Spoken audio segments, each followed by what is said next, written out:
भगवत पूज्य पाशों में ग्रंथराज समाधि शतक में अपर नाम समाधि तंत्र में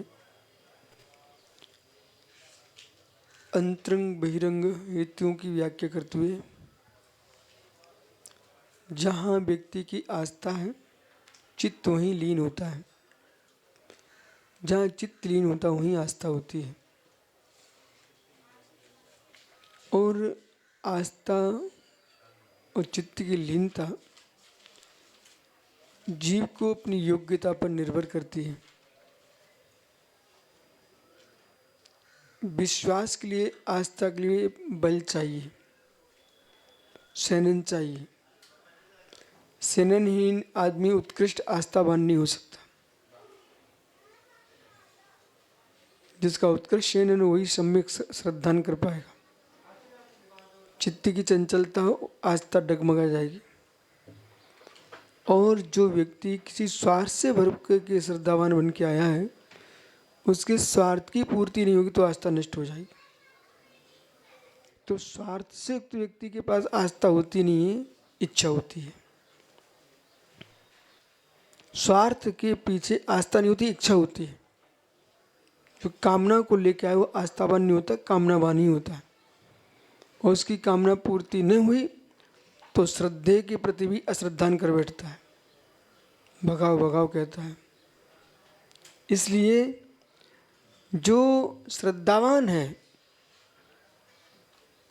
वो आस्थावान है। आस्थावान है वह जैसे कि एक श्वान को देखो, रोटी पड़ी है, उठाने दौड़ रहा है, सामने वाले उसको डंडा मार रहे हैं, डंडा खाती रोटी को नहीं छोड़ रहा है। यह है आस्था। यह है आस्था कि डंडे खाती रोटी को नहीं छोड़ता। ऐसे ही उस श्रावक से मिलो। आचार्य महावीर कीर्ति महाराज पर किसी ने उपसर्ग किया तो सामने वो सेठ पूनम चंद वो डंडे को खा रहा है, लेकिन तब भी गुरु के ऊपर किंचित बार ना हो पाए। यह है आस्था। ओले सोले गिर रहे हैं, धरणिंद आकर के पारस ना तो फण पे डाल लेता है। ये आस्था। ठीक है। इसलिए जो विषय राग है वो राग है। सम्यक राग है उसका नाम अनुराग है। सम्यक दर्शन के साथ जो राग है अनुराग है। धर्मात्मा के प्रति जो राग है अनुराग है, जो कि अंतरात्मा का लक्षण है। धम्मे धम्म बलम पे हर्ष वंती संवेगो, ये सम्यक भाव है। परंतु यही मंदिर, यही मूर्ति, यही महाराज, यही शास्त्र हमारे लिए प्रिय में, अन्य का कोई मतलब नहीं है। ये उसका राग जो धर्मानुराग भी विपरीत हो गया है, क्योंकि तुम धर्म में विघ्न कर रहे हो। ठीक है। सम्यक श्रद्धान के साथ जो राग होता है उसका नाम प्रशस्त राग है। ठीक है। प्रशस्त राग श्रद्धा संज्ञा को प्राप्त नहीं होता। राग कार्य है, श्रद्धा कारण है। ठीक है।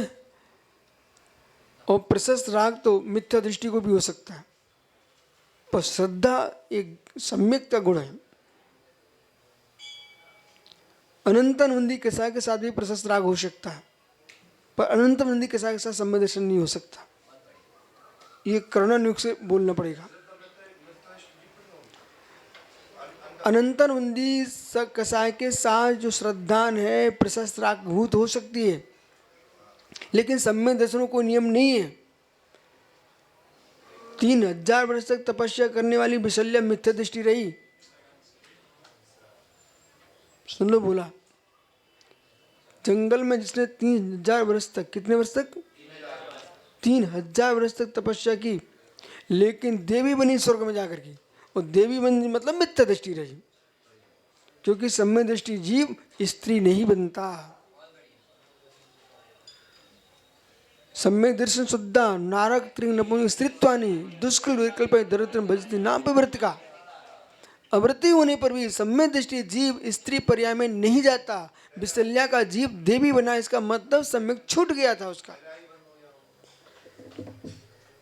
ठीक है।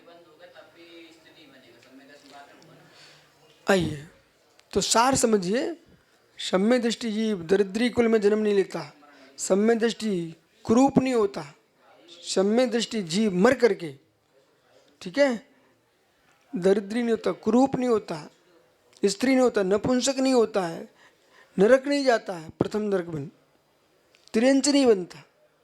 सम्य दृष्टि जीव नियम से स्वर्ग का देव बनता है। यदि आयु बंद कर ले तो भोग भूमिया का मनुष्य बनेगा। आइए, तो अब यहाँ समझा रहे हैं, अभी यहाँ पर सब लोग अभिषेक कर रहे थे, वो उधर बड़े मंदिर में अभिषेक कर रहे थे। इन सब को देख करके मुझे भी गदगद भाव आ रहे थे। ये भी इनका धर्म जरूरी है। यदि आप अभिषेक की महिमा नहीं गाओगे तो ये सब ध्यान में जाने वाले नहीं हैं। प्रमादी पुरुष आज तो अभिषेक कर रहा था, तो अभिषेक करो। अभिषेक करते समय देखो, वो बोली लगा लिए, वो पीछे खड़ा। तो बेटा यही तो शुभ लक्षण है तुम्हारे कि भविष्य में समाज चलाओगे, धर्म चलाओगे। आओ, तो अभिषेक की महिमा क्यों गाना? ये तो पर वस्तु है, ये तो पर वस्तु है। तो पर वस्तु कहने वालों को बहुत कुछ सीखना पड़ेगा। समकिस्सा का रोटी पर वस्तु की निज वस्तु, पर वस्तु, पर वस्तु है, बिल्कुल सत्य कह रहे हैं आप। लेकिन तुम्हारे भावों की भावों पर प्रभाव छोड़ती है। पेट भरे इतने तक प्रभाव छोड़े तो बात दूसरी है।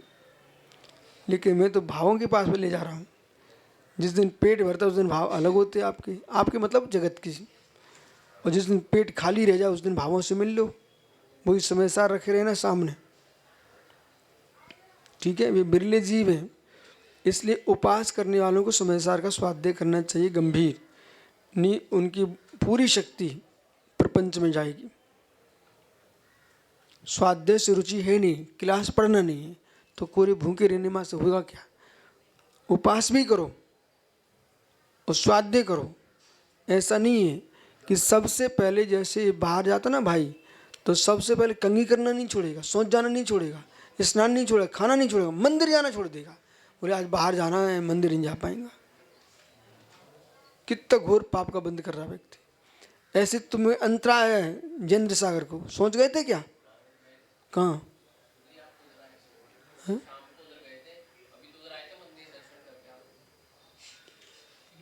देखो मैं सब जानकारी रखता हूँ तुम्हारी, सोच।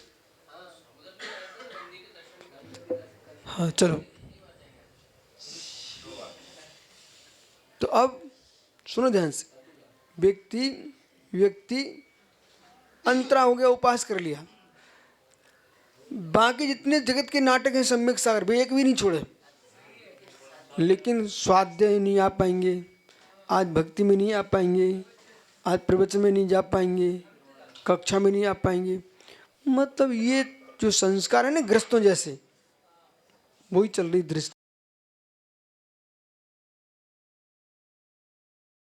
जाए स्वाद चखो, अंतर वही गुड़ और सुख। जब गर्मी में खाइए और अंतर, फिर जैसे ही बारिश होगी पुनः गीला हो जाएगा, अंतर, मिठास बढ़ जाएगा। अब वो क्रिया चल रही रासायनिक, काल सापेक्ष अवश्य है, पर रसायन स्वयं में ही चल रहा है उसका। समझ ना? अभी अर्थ पर्याय का प्रमाण समझिए आप। ऐसे ही जीव के साथ होता है। कभी कभी देखो, आप लोग ध्यान दोगे क्या, कभी कभी स्वयं बैठे बैठे बहुत आनंद आता है, और कभी कभी स्वयं ही दुखी होने लगता है, कोई हेतु ही नहीं है। और कभी कभी मध्य सो जा, बैराग, पागलपन वाला बैराग हो जाता है, अभी दुनिया से कोई मतलब नहीं है। और कभी कभी जीव को बड़ा धर्मात्मा प्रति अनुराग बढ़ता है। ये तुम पकड़ो ध्यान से, ये तुम्हारे स्वयं रसायन चल रहा है। उसका हेतु बताऊं, बहिरंग हेतु भी है इसका, चल दिख रहा है स्वयं में, लेकिन है बहिरंग हेतु। जैसे आपने जैसा भोजन किया है, जैसा भोजन किया है, समझ रहे कि नहीं, उस भोजन के करने पर तुम्हारे अंदर कौन सा वात पित्त कफ में से किसकी ज़्यादा वृद्धि हुई है?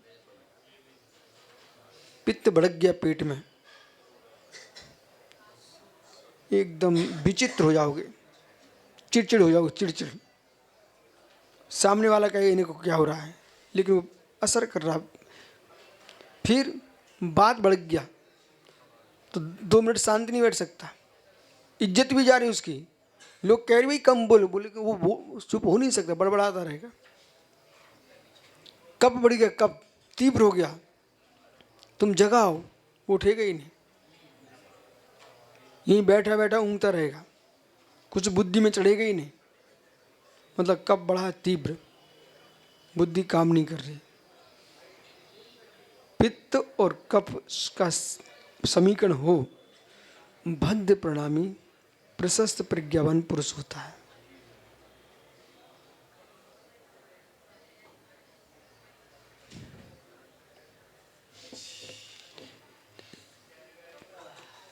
इसलिए भिन्न वस्तु असर करती है, निमित्त निमित्तिक।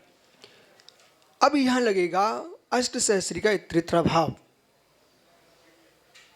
जो पर निमित्त है वो भी प्रभाव छोड़ता है, उपादान है वो असर छोड़। देखो उनके यहाँ नहीं लगता जिनको ज्ञान नहीं है, जैसे कि सियाद बात, उनके यहाँ नहीं लगता जिन्हें ज्ञान नहीं है, पर जिन्हें ज्ञान है उन्हें समझ में आता कि बिना सियाद बात के कुछ भी होता नहीं है। इसलिए सीधी भाषा में त्रित्र भाव ये है कि आप में और ये निसंग सागर में जो अंतर दिख रहा है दोनों के शरीर में, ये त्रित्र भाव है।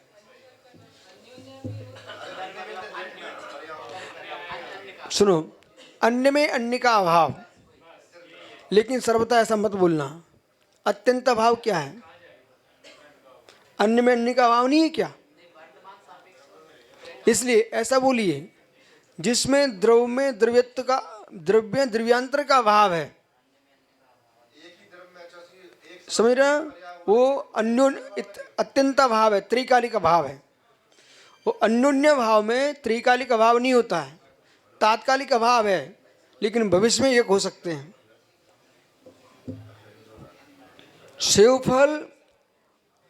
सेवफल और आम अन्योन्य भाव, लेकिन तुम दोनों को खा लो, जब मल बनेगा एक हो जाएगा। इसलिए त्रिकालिक भाव अभाव नहीं है, तात्कालिक अभाव है।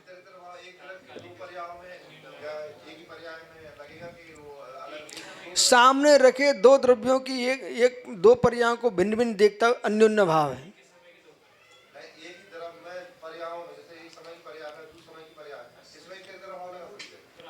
ये काल सापेक्ष हो गया, ये प्राग भाव प्रध्वंस भाव में जो आप बोल रहे हो। दो पर्याय चाहिए, इकड़े देखो, इधर देखो, ये अलग है, ये अलग है, दो ये पुद्गल ये भी पुद्गल है, इनमें अभाव है, ये है अन्योन्य भाव। भाई थोड़ा आगे बढ़िए, अब प्रवचन भी होना है।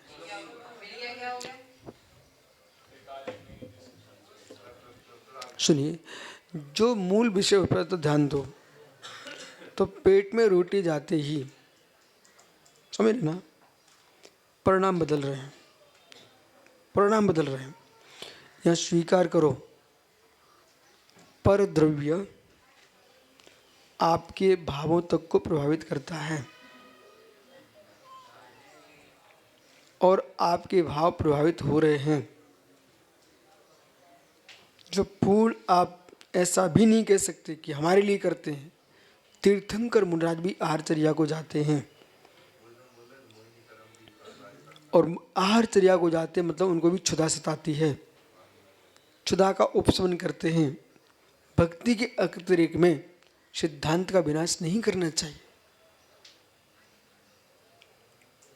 आप लोग मुनिराज हो, युवा हो, आपके वेदों का विनाश नहीं है, वेदों पर नियंत्रण है,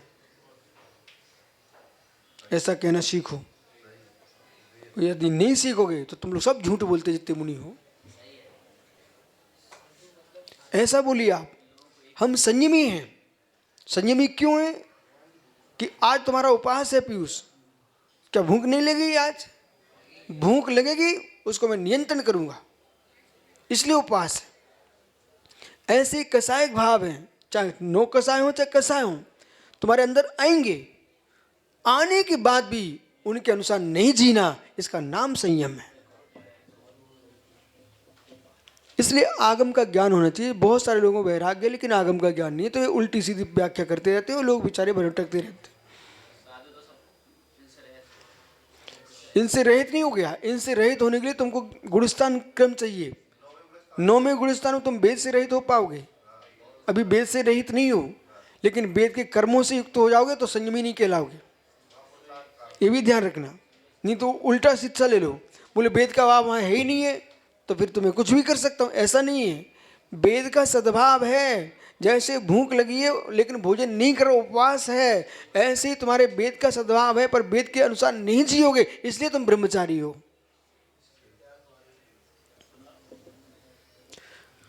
भिन्नात्म पाश्चात्मा परो भवति तादृशः वर्ति दीपमित उपास्य भिन्न होती तादृशी।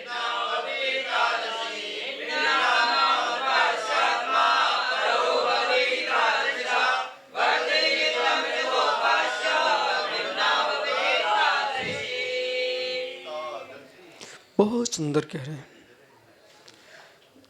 भिन्न का भी प्रभाव पड़ता है। उदाहरण ऐसा देना चाहिए जो सामने वाला कुछ बोल ना सके। मैंने रोटी का दृष्टांत दिया है, हिल के बताओ आप।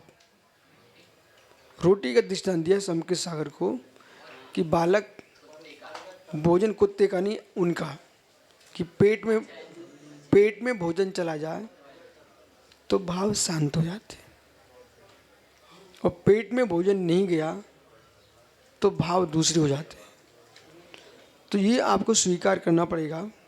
संसार में तुम संसारी छद्मस्त जीव हो, और गुणस्थान क्रम से जिस गुणस्थान में हो तज्जन तुमको वेदना होगी।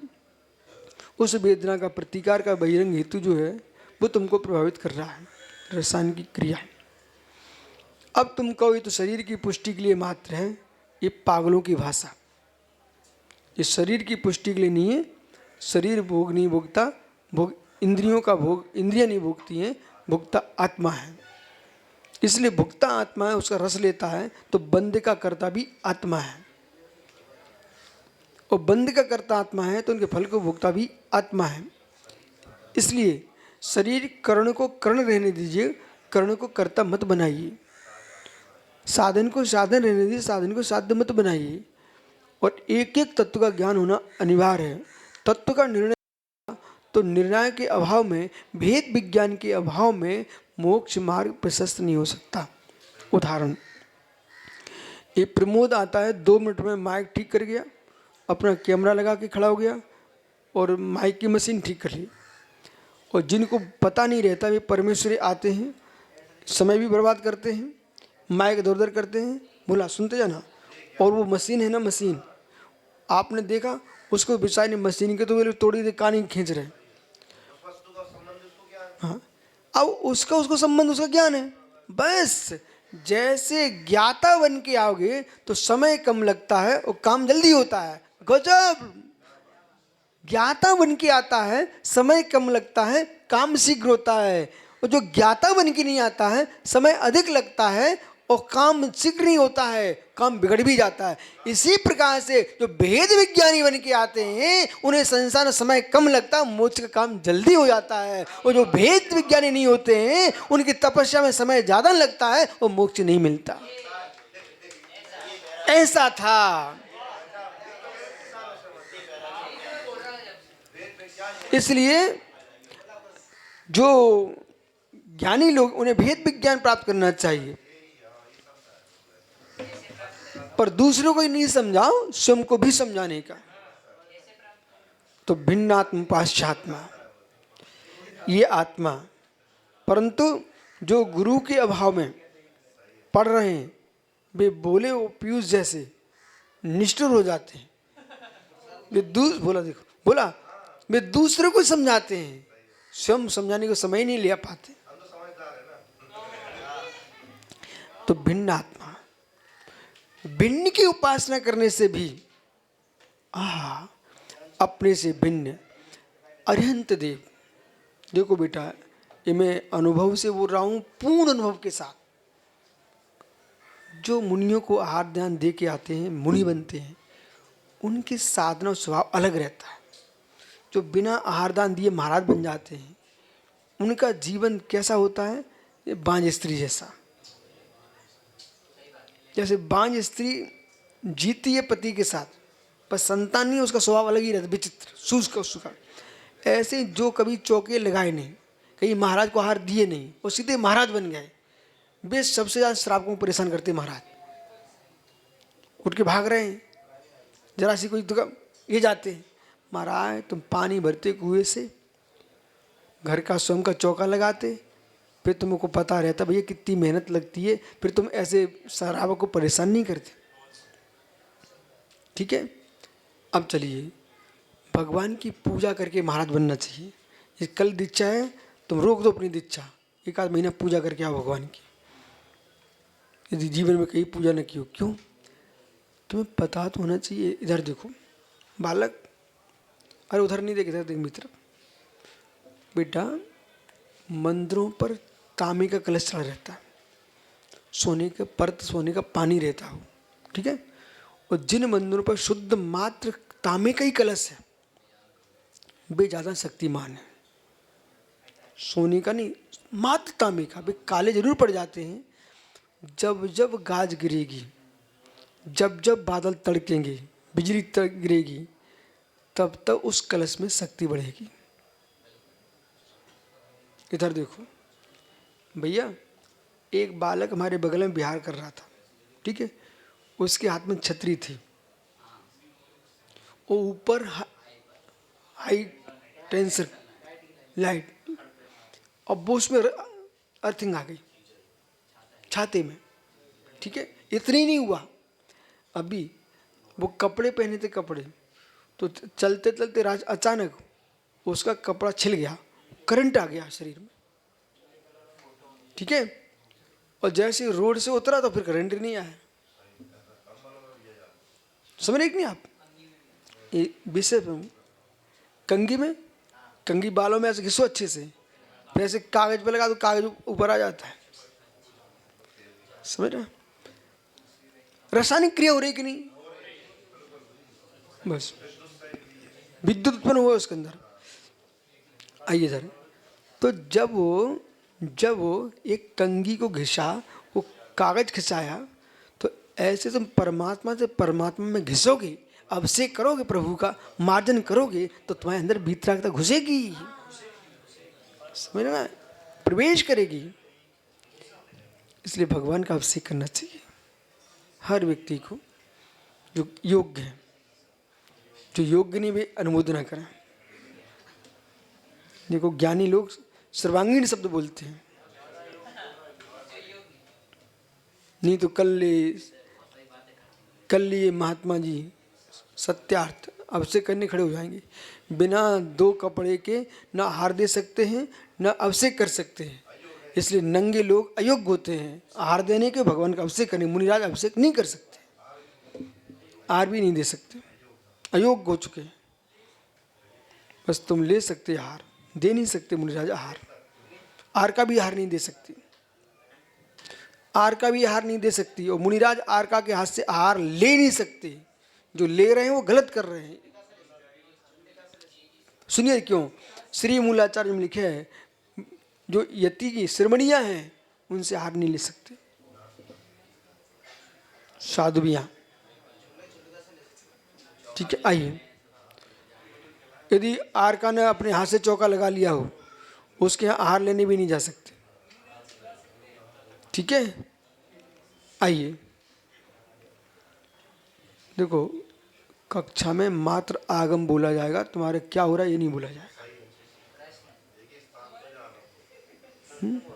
उनको छूट देते हुए सब कुछ करके आ जाएंगे, अभी चौका लगा के आ जाएंगे।